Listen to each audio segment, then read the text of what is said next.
इस नरमीन की बच्ची को फारिग कर दे। कहा था ना मैंने, इस नरमीन की बच्ची को फारिग कर दे। इतना आसान है क्या? और अम्मा तुम्हारे कहने पर एक बच्ची तो खो दी है, सिद्रा का क्या करता?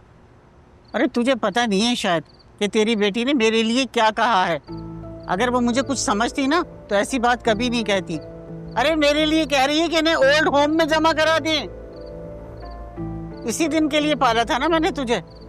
तू अपनी वो बीवी की नौकरी के लालच में आके ना हर वक्त उसके कदमों में पड़ा रहता है, लालची कहीं का। लालची? मैं लालची? अरे वाह माँ, और तुम्हारी लालच का क्या? इसी सरकारी नौकरी की वजह से, इसी लालच की वजह से तुमने मुझसे उसकी शादी करवाई थी और दे गई वो तुम्हें सरकारी नौकरी वाली बेटी। इसकी वजह से तुमने मुझसे मेरी मोहब्बत छीन। और तुमने जो तारा से लालच में शादी की थी उसका क्या?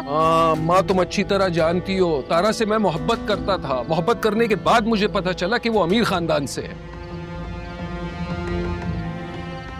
मुझे लगा कि इकलौता दामाद हूं, ख्याल रखेंगे मेरा, लेकिन तुम्हें तो सब्र ही नहीं था ना। भेज दिया तुमने उसे घर से। अगर नहीं भेजती तो घर वाले उसके कभी ना कभी तो बात मान ही लेते, मामला सुलझ जाता। लेकिन नहीं नहीं, तुम्हें तो पोता चाहिए था, पोता। तो फिर नरमीन से तुमने कुछ नहीं कहा जब उसने तुम्हें पोती लाकर दी थी? उससे क्यों नहीं कहा कि बीबी बेटा चाहिए वरना अपनी मां की कब्र पर चलो? बताएं।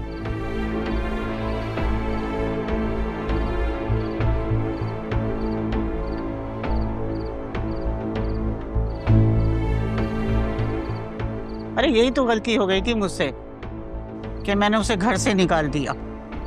ये नहीं होना चाहिए था। खुदा की लाठी बेआवाज होती है अम्मा, लेकिन जब लगती है ना तो 14 तबक रोशन कर देती है। उड़ा ले माँ का मजाक। सब कसूर मेरा ही था ना। तू तो जैसे दूध का धुला हुआ था। अरे लड़की भगाकर लाके मेरे सामने खड़ी कर दी हैं, तो क्या मेरे सीने पे सांप नहीं लौटता? वैसे दिल की बहुत काली हो तुम अम्मा। अरे काली तो वो है तेरी बीवी, उसका दिल भी काला है, उसकी जुबान भी काली है। शायद तुम भूल रही हो अम्मा, मेरी बीवी तुम्हारी लाडली कमाऊ पुत भांजी और पसंदीदा बहू थी। तुम्हारी ही पसंद थी ना, तो अब तो तुम्हें भुगतना होगा। और वैसे भी बीवी और पैर की जूती में फर्क होता है। तुम्हारे कहने पर बार बार बदल नहीं सकता।